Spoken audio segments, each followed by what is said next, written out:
आपण जेव्हा mathematics solve करतो ना, तर त्यावेळेस कधी ना कधी कोणत्या ना कोणत्या रूपात आपल्याला क्वाड्रॅटिकचे रूट्स काढावं लागतं किंवा फॅक्टर पाडावं लागतं. तर माझ्या मते क्वाड्रॅटिकचे आकडे काही असू द्यात, परंतु ह्या 4 प्रकारापेक्षा वेगळा प्रकार तिथे येत नाही. म्हणजे इथं पण प्लस, इथं पण प्लस, इथे प्लस मायनस, मायनस प्लस आणि मायनस मायनस, एवढेच 4 आकडे येऊ शकतात. म्हणजे एवढेच 4 त्याच्या गोष्टी होऊ शकतात मॅक्सिमम, याच्या पलीकडे होणार नाही. कारण ठीक आहे, आता मुलांना जनरली टीचर प्रश्न काय विचारतो माहिती का, गुणाकार पाहिजे एवढा आणि बेरीज पाहिजे एवढी. ठीक आहे, गुणाकार पाहिजे एवढा आणि बेरीज पाहिजे एवढी. आता मी विचारलं की यार मल्टिप्लिकेशन पाहिजे एवढं आणि मला दोघांची ॲडिशन पाहिजे किंवा जे काय असेल ते, मग गुणाकार 4 पाहिजे आणि बेरीज पण 4 पाहिजे. पोराच्या डोक्यात येतं की 2 आणि 2, बस एवढं काम झालं की झालं. जेव्हा तुमचे 2 आकडे फिक्स होता ना की यार दोघांचा गुणाकार इथल्यासारखा येतोय आणि दोघांमधला डिफरन्स किंवा ॲडिशन असे काहीतरी येते, तुमचं काम अर्ध झालेलं असतं. करायचं काय, जर इथं प्लस साईन असेल, इथं जर प्लस साईन असेल तर हे साईन दोघांना पण देऊन टाका ॲज इट इज. बरोबर, मग याच्यावरून तुमचं उत्तर बनतं x+2 आणि इथं पण उत्तर बनतं तुमचं x+2 = 0. ठीक आहे, आता इकडे या. मी प्रश्न विचारला की तुम्हाला गुणाकार पाहिजे 4 आणि अशी त्याच्यातला गॅप किंवा काहीतरी हे बेरीज किंवा दोघांमधला गॅप पण 4 पाहिजे.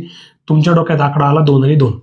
बरोबर, मी आत्ताच सांगितल्याप्रमाणे जर इथं प्लस साईन असेल तर हे साईन दोघांकडे पण जातं. म्हणजे इथं आलं -2 आणि याच्यावरून मी लिहिलं x-2 आणि x-2 = 0. झालं काम, एवढंच आहे. लक्ष द्यायची गरज काय, आता इथे दोघांचा गुणाकार पाहिजे होता 5 आणि बेरीज पाहिजे होती 4, बेरीज किंवा दोघांच्या मधला गॅप.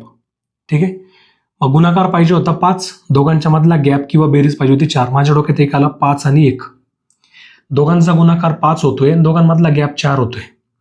अशा वेळेस काय करायचं, जर इथं मायनस साईन जर असेल तर हे साईन मोठ्या मेंबरला देऊन टाकायचं प्लस, आणि त्याच्या विरुद्ध साईन याला देऊन टाकायचं. मग याच्यामुळे काय झालं, झाला फॅक्टर तयार, x+5 आणि दुसरा आला x-1 = 0. आणि जर याच्या इकडे जर बघितलं, इथं पण परत मायनस साईन आहे, दोघांचा गुणाकार पाहिजे 5 आणि बेरीज किंवा दोघांमधला गॅप 4 पाहिजे. अशा वेळेस आपल्या डोक्यात आकडा येतो 5 आणि 1.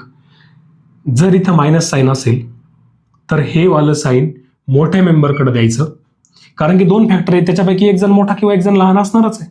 बस मग काय, मोठ्याकडे हे दिलं, त्याच्या अपोजिटचं याला दिलं. मग यावेळेस फॅक्टर काय पडले, x-5 आणि दुसरा पडला x+1 = 0.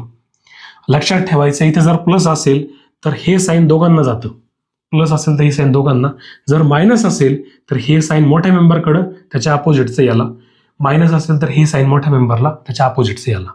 Thank you so much.